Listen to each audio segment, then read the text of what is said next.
Bismillahirrahmanirrahim. Assalamualaikum warahmatullahi wabarakatuh. Alhamdulillahi rabbil alamin.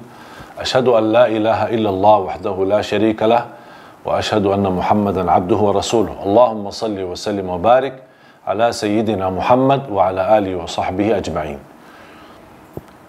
Alhamdulillah syukurillah, yang saya banggakan, yang saya muliakan seluruh masyarakat Indonesia di Korea Selatan. Semoga kalian berada di sana selalu dalam keadaan sehat dan selalu dalam lindungan Allah Subhanahu wa taala. Dalam kesempatan ini saya sedikit memberikan ilmu atau menambah wawasan untuk kalian supaya tetap semangat dalam kondisi kita menghadapi ujian COVID-19. Tapi insya-Allah semuanya ada baiknya, ada hikmahnya, walaupun kita tidak tahu apa hikmah di balik ujian ini. Tapi kami sebagai orang mukmin harus percaya dan yakin Allah Subhanahu wa taala memberikan ujian ini untuk menguji kalian siapa di antara kita yang mukmin sebenar-benar iman atau masih tercampur dengan kemunafikan. Siapa di antara kita yang benar-benar percaya takdir dan siapa di antara kita yang tidak mau terima takdir. Allah Subhanahu wa taala menggambarkan dalam Al-Quran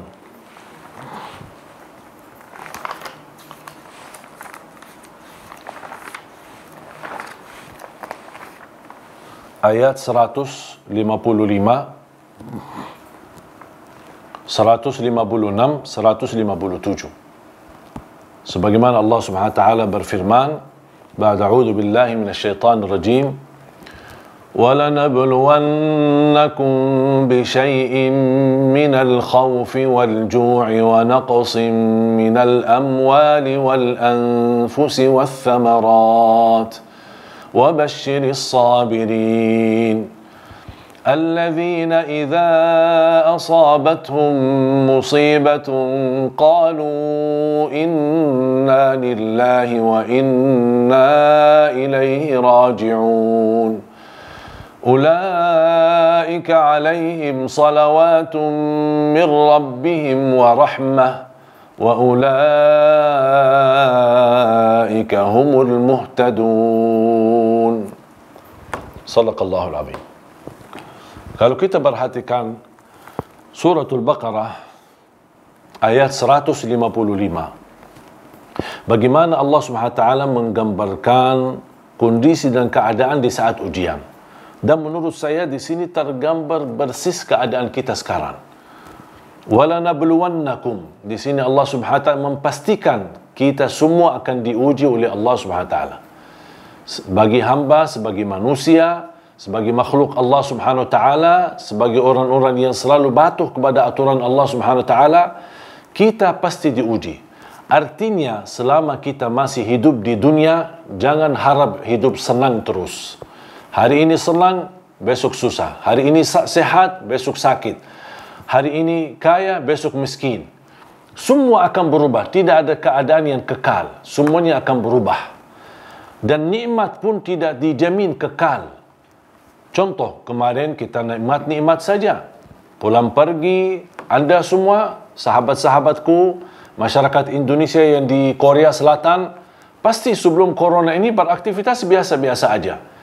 Pergi, bekerja, pulang pergi nyaman ke tempat tinggalnya, makan, hari liburnya jalan-jalan bersama teman-teman, sambil menikmati, ketawa ketiwi, senang-senang, makan di luar.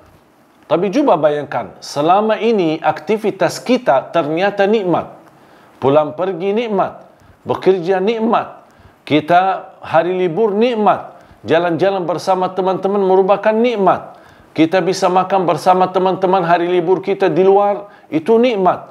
Kita bangun, beraktivitas salat berjamaah bersama teman-teman, itu merupakan nikmat. Tapi semua nikmat-nikmat ini tersebut gara-gara corona dihilangkan seluruh nikmat. Semua nikmat yang selama ini kita merasa nyaman-nyaman saja sudah tidak ada lagi. Dan ini inti daripada hikmah. Apa kata Umar bin Khattab radhiyallahu anhu, "Ikhshawshinu fa inna an-ni'mata la tadum." Belajar hidup susah karena sesungguhnya nikmat itu tidak dijamin kekal. Gara-gara corona, jangan kita saja orang Indonesia menghadapi tantangan, seluruh dunia menghadapi tantangan. Walanabluwannakum, dijamin kalian akan diuji oleh Allah Subhanahu wa taala. Ujian apa? Ada berbagai macam ujian di sini. Bisyai'in minal khauf, bagian dari rasa takut. Sebagian dari rasa takut. Siapa yang tidak takut corona? Siapa yang tidak merasa panik dan khawatir? Ini termasuk ujian. Wal ju', siapa yang tidak lapar? Bahkan banyak masyarakat kita yang kita dengar berita kena kelaparan dan mereka menderita karena mereka orang susah dan du'afa, tidak bisa, apalagi takut corona, COVID-19, mereka tidak bisa beraktivitas sendiri mencari nafkah dan rezeki karena mereka sedikit kekhawatiran terhadap apa yang kita hadapi bersama. Akibatnya mereka, apalagi dalam tetangga-tetangga, tidak diberikan perhatian, tidak diberdulikan. Kita tidak bisa merasakan bagaimana tetangga itu adalah bersaudara. Banyak orang-orang yang tidak kenal tetangganya siapa. Apa dia sakit, apa dia sehat, apa dia butuh makanan, apa yang kurang di rumahnya, apa dia menghadapi masalah, apa yang dia butuh pertolongan. Kita tidak tahu menahu. Seperti kita hidup sendiri. Padahal kita sebagai manusia hidup bersama-sama, sosial, saling memperhatikan, saling mengingatkan, saling peduli, saling menolong. Akibat kita tertinggal kebersamaan, tidak saling memperhatikan dan saling peduli, terjadilah kelaparan di tengah masyarakat kita. Ini termasuk bagian daripada ujian. Wa naqsim minal amwal, kekurangan ekonomi. Jangankan individu, kita sebagai pribadi merasa tantangan terhadap ekonomi kita, penghasilan kita, negara pun menghadapi tantangan, bahkan seluruh dunia menghadapi krisis ekonomi akibat COVID-19. Ada lagi kekurangan jiwa. Banyak yang korban gara-gara COVID-19. Ini termasuk bagian daripada ujian. Wathamarat, makanan, buah-buahan, sayuran, banyak kekurangan. Kenapa? Karena kondisi keadaan ini yang menentukan. Tidak bebas ekspor impor, tidak bebas kita menghadapi, tidak bebas belanja. Mungkin ada negara yang lebih maju, mungkin fasilitas makanan tersedia, ditanggung oleh pemerintah, dan semua apa yang dibutuhkan oleh masyarakat dari makanan pokok disediakan. Tidak semua negara punya kemampuan yang sama. Tapi ingat, rasa takut, kelaparan, kekurangan harta, kekurangan penghasilan, korbannya jiwa, kemudian kekurangan makanan, bahan-bahan makanan, buah-buahan dan lain sebagainya, ini semua ujian dari Allah Subhanahu wa taala. Dan subhanallah, ini ujian semua, padahal Allah hitungkan 5 ada ujian, tapi semuanya jadi 1 gara-gara COVID-19. Berarti ujian ini satu paket. Apa yang kita bersikap sebagai orang mukmin? Sikap kita apa terhadap ujian ini? Allah gambarkan, wa basyiris sabirin, berilah berita gembira bagi orang yang sabar. Kalau anda sabar, pasti meraih pahala yang besar dan mendapatkan ridha Allah, dan takdir tetap berjalan. Kalau anda tidak sabar, rugi pahala di sisi Allah, dapat kemurkaan Allah, dan takdir pun tetap berjalan. Artinya, kalau kita sabar, kita terima takdir, itu tidak akan merubah takdir. Takdir tetap berjalan. Kalau kita tidak sabar dan tidak ridha, tidak mau terima takdir, itu pun takdir tetap berjalan. Memang kalau intinya takdir tetap berjalan, berarti baiknya saya lebih baik sabar daripada saya merugikan pahalanya. Wa basyiris sabirin, beritalah gembira bagi orang yang sabar. Alladzina idza asabathum musibah, siapa mereka yang diberikan berita itu sabar? Alladzina idza asabathum musibah, mereka ketika ditimpa musibah.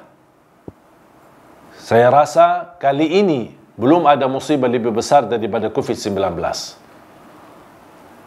Apa yang semestinya kita seorang mukmin bersikap selain kita sabar, selain kita terima takdir dan kita tetap berikhtiar, salah satu ikhtiar kita, alladzina idza asabatum musibah qalu inna lillah wa inna ilaihi raji'un. Mereka mengucapkan selalu inna lillah wa inna ilaihi raji'un. Masyarakat Indonesia yang aku cintai di Korea Selatan, pengurus masjid-masjid, musalla-musalla, dimanapun anda berada, ingat ucapan inna lillahi wa inna ilaihi raji'un menjadi salah satu wirid kita dalam menghadapi musibah dan ujian. Buka Al-Quran. Ketika anda membaca berita-berita bagaimana jumlah kurban COVID-19, berapa banyak orang-orang yang meninggal dunia, berapa banyak orang-orang yang kena sakit, anda mendengar berita-berita setiap hari, selalu diliputkan berita.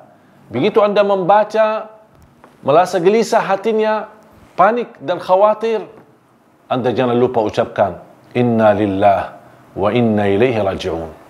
Ini semuanya milik Allah, ini semuanya dari Allah, dan kita semua akan kembali kepada Allah Subhanahu wa taala. Kalau kita senantiasa mengucapkan kalimat ini saat ditimpa musibah, Allah akan berikan banyak anugerah. Ulaika alaihim salawat. Pertama, mendapatkan salawat, artinya mendapatkan karunia ampunan di sisi Allah Subhanahu wa taala. Kemuliaan di sisi Allah. Salawatu min rabbihim wa rahmah, dan Allah akan nurunkan kasih sayangnya kepada kita. Kita saat ini sangat membutuhkan rahmat Allah sebagai menolong kita dari wabah dan COVID-19. Wa ulaika humul muhtadun. Dan mereka yang selalu ketika ditimpa musibah sabar dan mengucapkan inna lillahi wa inna ilaihi raji'un, mereka akan senantiasa mendapatkan petunjuk dari Allah Subhanahu wa taala. Kemanapun perginya selalu dilindungi oleh Allah. Ini menjadi sebagian atau bagian dari petunjuk. Kemana mau langkah, Allah berikan yang terbaik. Dari mana Allah menarahkan yang terbaik. Apapun keputusan yang kita ambil, Allah akan berikan dan menunjukkan yang terbaik. Itu namanya petunjuk. Artinya petunjuk akan Allah selalu bersama kita, memimpin kita, memberi yang terbaik, lahir dan batin, dan dunia dan akhirat. Jemaah sekalian dimuliakan Allah Subhanahu wa taala, mohon tetap optimis, semangat, dan yakini ada hikmah di balik ujian ini, dan insya Allah akan datang satu saat ada hikmah di balik ujian ini, dan ujian ini akan berlalu. Menjadi cerita, bahan cerita untuk kita ceritakan kepada teman-teman atau kepada anak-anak kita yang belum pernah mendengar cerita corona ini. Makanya kita harus terus meyakini tidak ada yang tidak ada yang buruk dari Allah. Semuanya ada kebaikannya, ada hikmahnya, dan pasti akan Allah Subhanahu wa taala mengangkat bala ini. Apalagi kalau kita selalu meyakini dan bermunajat kepada Allah Subhanahu wa taala. Doa kita di setiap saat buka puasa, termasuk doa makbul. Saat kita salat tarawih di rumah masing-masing, doa makbul. Ketika kita baca dan khatam Al-Quran, doa makbul. Dalam kesempatan ini, mari kita berdoa untuk masyarakat Indonesia yang berada di Korea Selatan dan serta keluarga mereka yang berada di tanah air. Semoga Allah Subhanahu wa taala lindungilah kita semua dari segala bala dan musibah. Angkat derajat kita. Ya Allah, ya Allah, ya Arhamar Rahimin. Ampunilah segala dosa kami. Ya Allah, anugerahkan kepada saudara kami, masyarakat Indonesia yang berada di Korea Selatan, tetap mereka istiqamah Islam iman. Tetap mereka semangat. Tetap mereka menunjukkan yang terbaik untuk beribadah kepada Allah Subhanahu wa taala. Ya Allah, berilah kepada mereka petunjuk agar mereka mampu menikmati Ramadan, agar mendapatkan kebebasan dari neraka Jahannam dan menjadi ahli surga. Ampuni segala dosa kami, ampuni kedua orang tua kami, saudara kami muslimin muslimat, mukminin mukminat yang hidup maupun yang telah wafat.